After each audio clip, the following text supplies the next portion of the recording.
Loin des voitures, si un jour vous arrêtez à l'auberge de l'Éridan, à Verrier-du-Lac en Savoie, eh bien vous rencontrerez là un très bon chef, il s'appelle Marc Vera.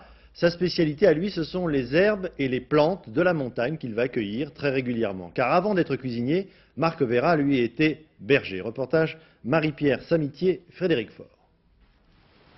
D'avril à septembre, Marc Vera se lève avec le soleil et monte à 2000 mètres dans les alpages.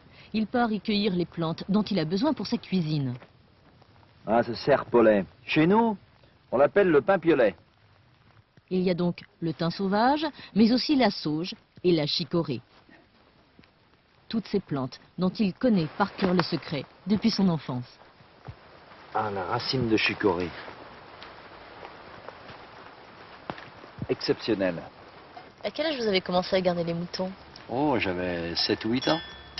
Vous savez, ce chapeau, c'est quelque part le patrimoine de ce que je peux préserver de la nature, parce que lorsque je revenais de l'école, mon grand-père avait quelques fraises accrochées avec quelques feuilles d'aquilée.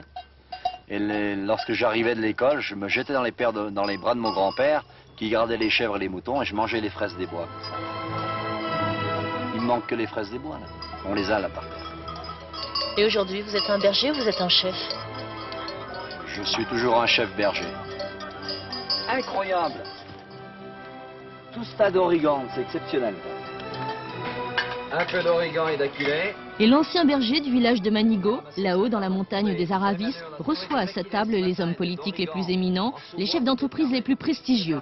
Il a même reçu la consécration, 19,5 au Goemio et 2 étoiles au Michelin, pour des menus qui vont de 300 francs à 1000 francs, avec quelques mondanités sans supplément.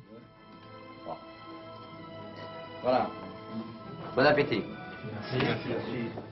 Est-ce que votre cuisine est une cuisine scientifique? Non, je veux surtout pas qu'elle soit scientifique.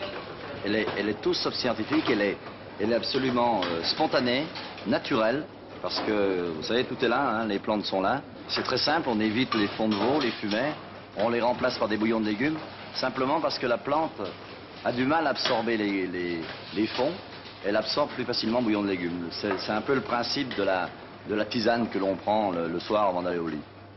Tisane, vous avez dit tisane. Est-ce que ça ne vous rappelle pas quelqu'un, la tisane? Vous ne trouvez pas que vous nous la faites un peu à la Ricazaraï, là? Ne me parlez pas de showbiz, vous, hein, s'il vous plaît. Le showbiz, Marc Vera en est encore loin pour l'instant. D'ailleurs, au cœur de son superbe hôtel-restaurant de luxe, il s'est construit un petit chalet authentique situé, tenez-vous bien, au fond des cuisines. Au rez-de-chaussée, c'est son jardin secret, comme ça il reste l'authentique berger de Manigot. Vous savez que j'ai toujours dit que Manigot, la Haute-Savoie, c'était le plus beau pays du monde. Mais il faut le dire en chantant. La Mayence un pommier, que ce guingalave, que ce guingalave de sait, que ce guingalave de lait, que ce Et si vous voulez en savoir plus sur Marc Vera et ses plantes, eh bien vous pouvez lire son livre chez Hachette, Fou de saveur.